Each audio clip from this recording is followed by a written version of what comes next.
Sinkronisasi akun KIP kuliah dan SNMPTN 2022. Kira-kira bisa nggak sih kita daftar SNMPTN dulu baru daftar KIP? Nah, biar kalian nggak bingung, yuk kita bahas di video kali ini.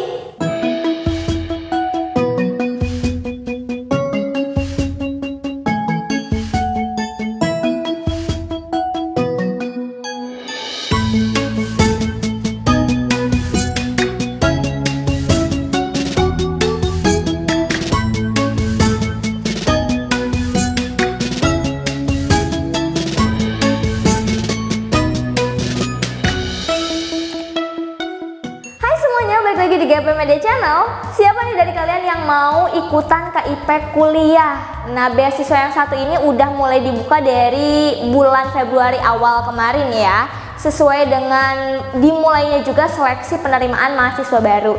Nah, buat teman-teman yang mau ikutan seleksi SNMPTN dan juga KIP kuliah, kali ini kita bakal bahas nih gimana sih cara sinkronisasi akun antara KIP dan juga SNMPTN. Jadi kalau misalkan SNMPTN ditutupnya 28 Februari, nah kalian nih yang mau daftar KIP itu harus udah selesai prosesnya sampai tanggal 27 Februari. Jadi H-1 penutupan SNMPTN ya. Nah, terus kalau kita ngomongin tentang sinkronisasi akun KIP kuliah nih teman-teman, kira-kira langkah awalnya kayak gimana sih?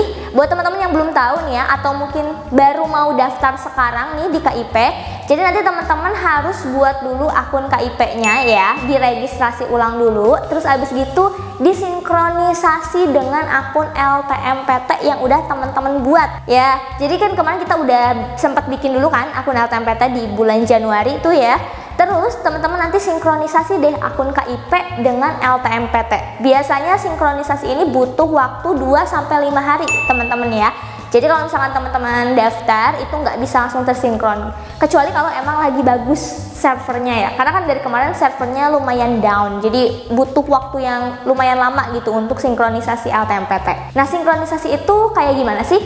Sinkronisasi itu penyamaan data yang ada di LTMPT dan di KIP kuliah. Teman-teman kan ngisi penghasilan orang tua ya di LTMPT, terus juga ada jumlah tanggungan, ada NIK teman-teman juga tuh di LTMPT. Nah, itu harus tersinkronisasi sama yang ada di KIP kuliah nanti. Jadi buat teman-teman yang mau daftar KIP kuliah ya dari SNMPTN nih, NIK yang ada di akun LTMPT, terus juga jumlah penghasilan sama tanggungannya itu harus sama ya teman-teman ya, seperti faktanya, dan itu juga harus sama dengan yang teman-teman isi nanti di KIP kuliah. Jadi nggak boleh beda ya. Kalau misalkan Kak aku ada kesalahan NIK, ada kesalahan dari biaya tanggungan dan lain sebagainya, itu berarti harusnya direvisi dulu teman-teman, harusnya diperbaiki dulu datanya ke Dapodik dan data-data yang dibutuhkan lainnya gitu ya, sesuai penanggung jawabnya, baru teman-teman daftar di KIP kuliahnya. Karena kalau misalkan datanya berbeda, itu kemungkinan besar bakal ada keraguan gitu di seleksi KIP kuliahnya. Nanti dikiranya datanya nih nggak asli gitu ya. Jadi sebisa mungkin datanya itu harus sama ya. Nah, terus kalau misalkan nanti udah tersinkron antara LTMPT sama si KIP kuliahnya ini, baru deh teman-teman pilih seleksi SNMPTN di akun KIP kuliahnya. Jadi nanti ada beberapa seleksi ya. Kan KIP kuliah bisa dipakai untuk SNM, SBM, terus juga mandiri, bisa juga buat PTS ya. Nah, itu teman-teman pilih dulu yang SNMPTN. Biar apa? Biar nanti data dari KIP itu bisa masuk ke data SNMPTN kalian. Jadi kalian itu terbukti terdaftar sebagai pendaftar KIP kuliah gitu ya. Jadi nanti dipilih seleksinya, baru nanti kalau udah dipilih seleksinya teman-teman simpan ya. Terus nanti teman-teman cek di akun SNMPTN waktu teman-teman daftar SNMPTN gitu. Jadi urutannya itu sebenarnya teman-teman harus bikin akun LTMPT dulu ya. Udah kan kemarin, terus teman-teman bikin akun KIP, disinkronisasi sama akun LTMPT dulu, baru deh kalian daftar SNMPTN. Nah, nanti biasanya kalau udah disinkronisasi tuh ya akun LTMPT sama si KIP, pas kalian milih seleksi SNMPTN, nanti di akun kalian itu ada tulisan kalau teman-teman itu terdaftar sebagai pendaftar KIP gitu. Kalau misalkan nggak ada tulisan kayak gitu, berarti teman-teman nggak ikutan seleksi KIP-nya gitu ya. Jadi ini biasanya sering kelupaan nih sama teman-teman ya. Aku udah terdaftar belum sih di KIP, tahu-taunya nggak ada tulisan terdaftar KIP gitu. Jadi sebenarnya nggak ikutan seleksi KIP-nya, itu kan jadi malah bingung ya. Nah, makanya teman-teman harus cek dan teliti dulu sebelum teman-teman daftar SNMPTN gitu ya.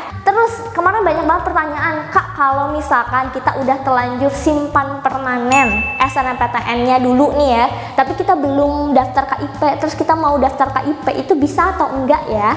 Jawabannya sebetulnya sih bisa teman-teman, cuman memang kurang aman aja. Kenapa kurang aman? Karena takutnya ada data-data yang nggak tersinkronisasi dengan benar kalau teman-teman udah daftar duluan SNMPTN gitu ya.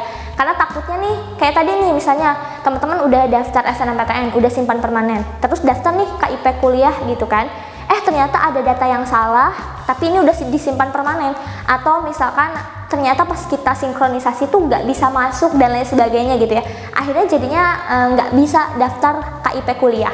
Itu sih yang ditakutkan. Tapi kalau teman-teman mau mencoba, itu bisa. Yang penting teman-teman harus ngecek dulu datanya semua benar, terus nanti pas sinkronisasi antara LTMPT terus juga KIP kuliah dan di SNMPTN-nya itu semuanya harus sudah benar-benar sinkron ya. Kan biasanya ada tandanya ya, tanda kalau ini udah tersambung sama LTMPT, ini udah tersambung sama SNMPTN gitu ya. Jadi kalau misalnya itu udah tersambung, udah tersinkronisasi dengan baik, ya berarti teman-teman bisa melakukan pendaftaran. Dan jangan lupa tapi ya, ini sebelum tanggal 28 Februari. Jadi kalau misalkan maksimal banget kalian mau daftar di KIP kuliah itu tanggal 27 Februari. Nah, tadi kan aku sempat bilang ya, kalau sinkronisasi LTMPT sama KIP kuliah itu 2-5 hari sebenarnya, ya kan? Jadi kalau misalkan teman-teman daftar di tanggal 27, ya bisa jadi di tanggal 27-nya itu belum tersinkronisasi. Jadi tadi kalau misalkan batas terakhir KIP itu di tanggal 27 ya, jangan di tanggal 28 ya, karena takutnya pas teman-teman daftar di tanggal 28 banget nih, mentok deadline, itu malah jadi nunggunya tuh lama, terus akhirnya nanti tersinkronisasinya tuh pas udah penutupan SNM gitu ya.